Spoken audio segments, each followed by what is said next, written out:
Every year, millions of wild animals are taken from their natural homes.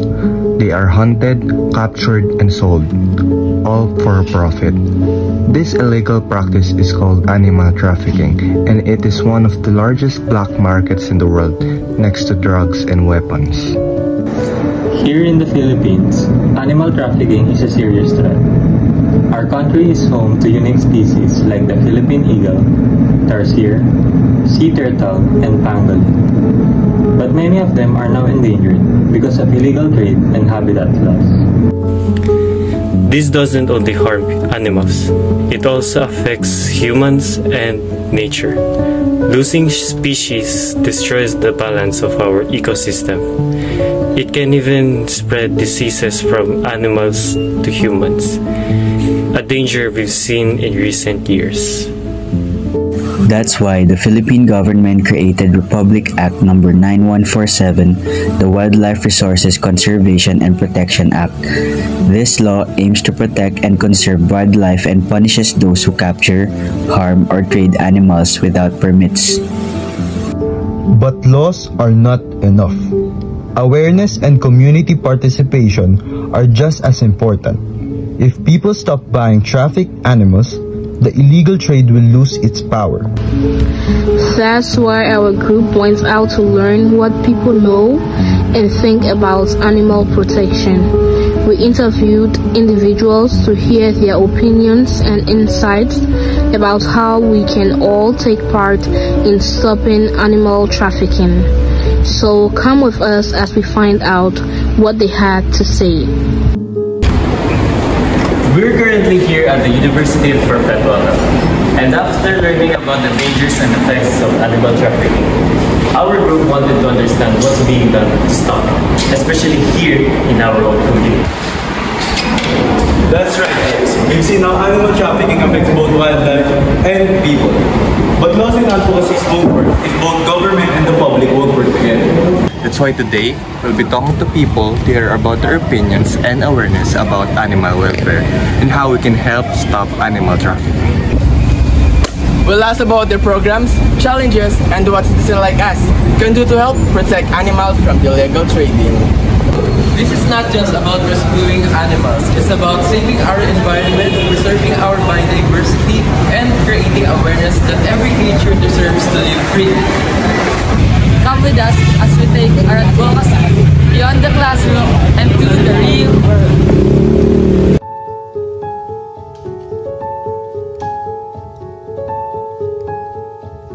So, good morning everyone. So, we have our interviewing here.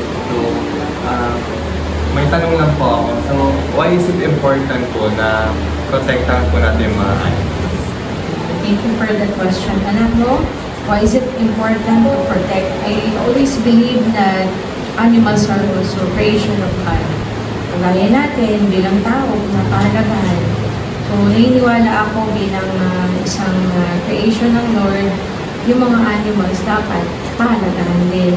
Kailangan din natin silang mahalin, ipanamdam na mahalaga sila, na bigyan din natin sila ng shelter, ng food. Yun yung hindi lang para, for example, meron tayong pet, hindi lang yung pet natin yung mahal natin, but also, halimbawa, makakita tayo ng ibang animals, then pakiramdam natin na kailangan nila ng tulong. I think we can do that para ma-protect din sila. Sa paraan na yan, nagiging biyaya na rin tayo.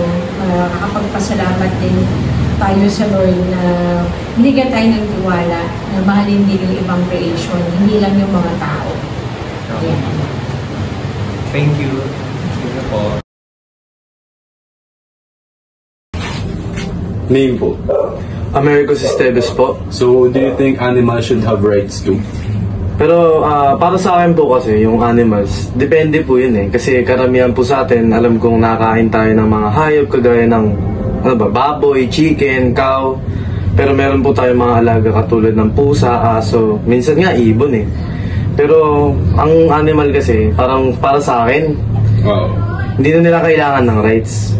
Pero syempre, wag naman yung papatay na sila para lang sa ganito. Pero dapat sa mga aso, pusa, sa mga exotic animals. Yung exotic, naniniwala ako, lalo na kapag malapit na sila ma-endanger o ma-extinct, doon pwede yun magka-rights. Pero halimbawa, yung mga para sa poultry, para sa pagkain. So, ang minimin mo pag yung mga manok, baboy, okay lang siya kasi yun yung purpose. Tsaka siya staple siya sa ating diet kasi makakita ka ng yung mga animals tulad ng dogs, cats, or other pet animals dapat. Meron din silang rights kasi kilala sila na parang pets. Hindi sila for poultry. May boundary kasi sila doon. So magandang umaga sa iyo, Mr. Jonathan Torres. Mr. Jonathan Torres. So may ilang katanungan lang po ako sa inyo. So may mga alagang hayop po ba kayo? Dalawang aso. Dalawang aso. Anong breed? Bigay yung sa Labrador. Lucky. So ang tanong ko po sa inyo is may mga batas po ba kayo na alam nyo na nagpaprotekta sa mga animals? Para sa akin, yung Republic Act 9147 o ang Wildlife Resources Conservation and Protection Act. Sa law na to, bawal manghuli o magbenta ng wild animals nang walang permit kasi pinoprotektahan nito yung mga endangered species natin. And malaking tulong to para pigilan ng illegal wildlife trade dito sa Pilipinas. Maraming salamat po, Mr. Jonathan Torres.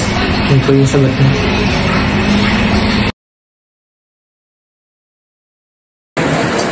Hello po. Thank you for agreeing to this interview. Can you please state your name and occupation? Hi, I'm Nicole, and I'm a volunteer for various animal shelters.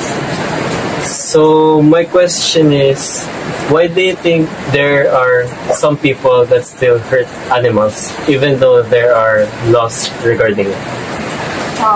For me, people still continue to hurt animals even though there are laws regarding it. Is because here in the Philippines, sadly, these laws aren't implemented as properly and as strongly as they should be. And in addition to that, there are no proper authorities that would implement these laws. So even if these laws are written on paper, parang wala lang rin because there is no proper enforcement. Walang nag-monitor, and for cases of some cases of abuse, ang nag-respond is animal shelters and even volunteers, hindi ang government. And because of this, animal abusers become complacent. They know that even if they hurt animals, especially stray dogs and cats, that nothing serious will happen to them. And most of the time, no one reports these cases kasi people think it's pointless. Walang authorities na talagang mag-aasikaso, or there are no authorities who would care enough to take action. And this creates a cycle where abuse continues and animals remain voiceless and defenseless. So hopefully, with this new generation, we can become the voice of these animals who can't speak and fend for themselves. I completely agree with your answer, and thank you for your insightful answer. And that's all. Thank you. Okay, Kim. So, introduce po. Armelis Biabakan po. Okay, so sa tingin mo, ano pwede mangyari sa mga tao kapag sinaktan nila yung mga hayop? I think po, pwede pong mag-cause yun sa mga animal na sinasaktan niyo po is pwede po siya magkaroon ng fear, trauma, and sa mga naman po na mga nananakit po, pwede po silang masampahan ng kaso. So yun lang. Okay, thank you. Now that we have the opinions of our interviewers, let's remember to be advocates for protecting our animals. Together, we can make a difference and give them the care and respect that they deserve.